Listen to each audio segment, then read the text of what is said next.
شو مع هذا الخبر هذا؟ قال لك بان 99% ديال المغاربه سبب الهجره ديالهم لبلاد الخارج هو عدم فرص الشغل، يعني الخدمه ما كايناش.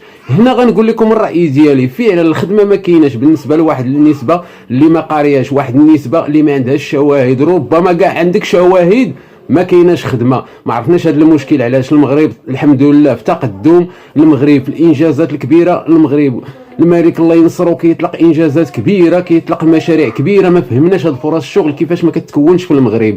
خصنا كل عام تكون واحد نسبه البطاله، بينا بالنسبه البطاله راه وصلت تقريبا واحد 4 مليون مغربي ما خدام ما ردام، يعني الريال ما يدخل.